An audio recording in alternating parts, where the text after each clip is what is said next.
The Boy in the Striped Pajamas. Chapter 9. Bruno remembers that he used to enjoy exploration. Nothing changed for quite a while out.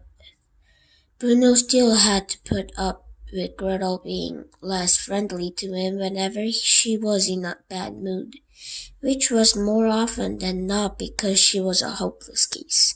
And he still wished that he could go back home to Berlin, although the memories of that place were beginning to fade, and while he didn't mean to, it had been several weeks since he had even thought about sending another letter to grandfather or grandmother, let alone actually sitting down and writing one.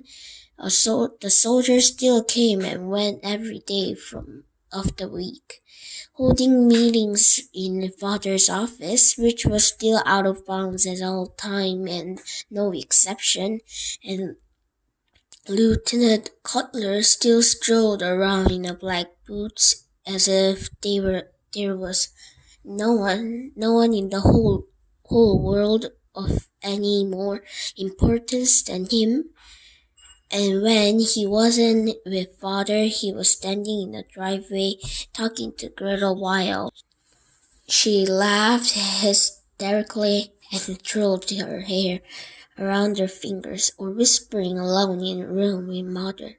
The servants still came and washed things and swept things and cooked things and cleaned things and served things and took things away and kept their mouths shut unless they were spoken to. Maria still spent most of her time tidying up things away and making sure that any items of clothing not currently being worn by Bruno was neatly folded in his wardrobe. And Pavel still arrived at home every afternoon to peel the potatoes and carrots, and then put his white jacket on and serve at the dinner table. From time to time, Bruno saw him through a glance in the direction of his knee, where was a tiny scar from the swing-related accident was in evidence. But other than that,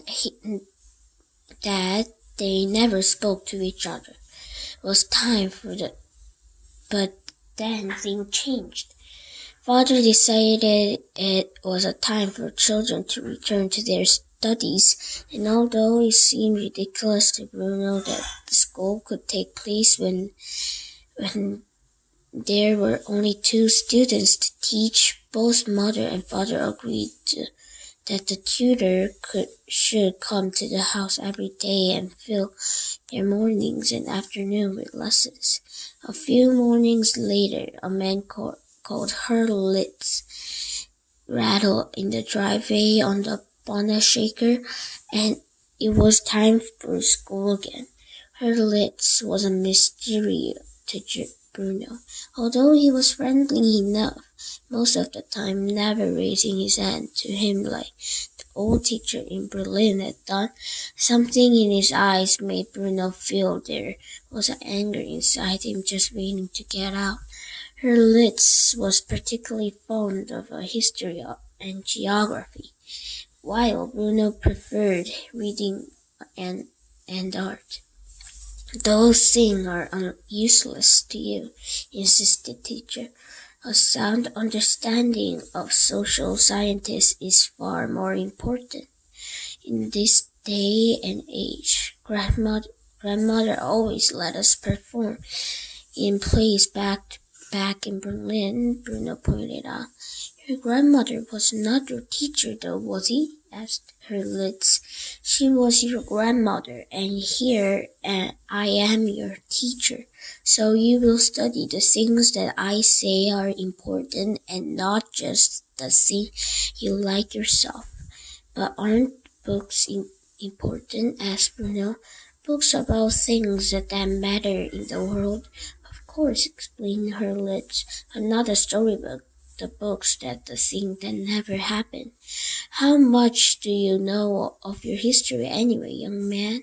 To his credit, her lips referred Bruno as a young man, like Pavel and unlike Lieutenant Cutler. Well, I know I was born in April 15th, 1934, said Bruno. Not your story, interrupted her lips. Not your own personal story. I mean the history of who you are, where you come from, your family's heritage, the fatherland. Bruno frowned and considered it. He wasn't entirely sure father had any land because although the house in Berlin was a large and comfortable house and there wasn't very much garden space around it, and he was old enough to know that outwith did not belong to them. Despite all the land there, not very much, he admitted finally. Although I know quite a bit about the Middle Ages, I like stories about knights and adventure and exploring. Her lips made hissing sound through his teeth and shook his head angrily. Then this is what I am here to change, he said in a sinister voice, to get your head out of your storybooks and teach you more about where you come from, about the great wrongs that have been done to you. Bruno nodded and felt quite pleased by this, as he assumed that he would finally be given an explanation for why they had all the forced to leave their comfortable home and come to this terrible place, which must have been the greatest wrong ever committed to him in his short life. Sitting alone in his room a few days later, Bruno started thinking about all the things he liked to do at home and that he hadn't been able to do since he had come to Outwith. Most of them came about because he no longer had any friends to play with. It was as if Gretel would ever play with him, but there was one thing he was able to do on his own, and that he had done all the time back to Berlin, and that was exploring. When I was a child, Bruno said to himself, I used to enjoy exploring, and that was in Berlin, where I knew everywhere and could find anything I wanted with the blindfold on. I've never really done any exploring here. Perhaps it's time to start. And then, before he could change his mind, Bruno jumped off his bed and rummaged in his wardrobe and for an overcoat, an old pair of boots, and kind of clothes he thought a real explorer might wear, and prepared to leave the house. There was no point doing any exploring inside. After all, this wasn't like the house in Berlin, which could just about remember, and hundreds of knocks of crannies and strange little rooms, and not to mention the 5 floors if you counted the basement and the little room at the top with the window he needed to stand on tiptoes to see through. No, this was terrible house for explanation. If there was any to be done, it would have to be done outside. For months now, Bruno had been looking out of his bedroom window and at the garden and the bench with the patio on it, the tall fence, and the wooden telegraph poles, and all the other things he written to grandmother about in his most recent letter. As often as he had watched the people, all the different kind of people in their striped pajamas, It had never really occurred to him to wonder what it was all about. It was as if it were another city entirely. The people all living and working together the side by side with the house where he lived, and were they really so different? All the people in the camp wore the same clothes, those pajamas and striped clothes cap too. And all the people who wandered through his house, with the exception of Mother, Gretel and him, wore a uniform in a varying quality of decoration, and caps and helmet with a bright red and black armband, and carried guns, and always looked terribly stern, as if it was all very important really, and no one should think otherwise. What exactly was different? He wondered to himself. And who decided which people wore a striped pajamas and which people wore uniforms? Of course, sometimes the two people mixed. He'd often seen the people from his side of the fence on the other side of the fence. And when he watched, it clear that they were in charge. The pajama people all jumped to attention. The soldier approached, and sometimes they fell to the ground, and sometimes they didn't even get up, and they had to be carried away instead. It's funny that I've never wondered about those people from the south. And it's funny that when you think of all the times the soldiers go over there, and he had even seen a father go there on many occasions, and none of them had ever been invited back to the house. Sometimes, not very often, but sometimes a few soldiers stayed to dinner, and when they did, a lot of frothy drinks and served it. The moment Gretel and Bruno had put the last forkful of food in their mouths, they were sent away to their rooms.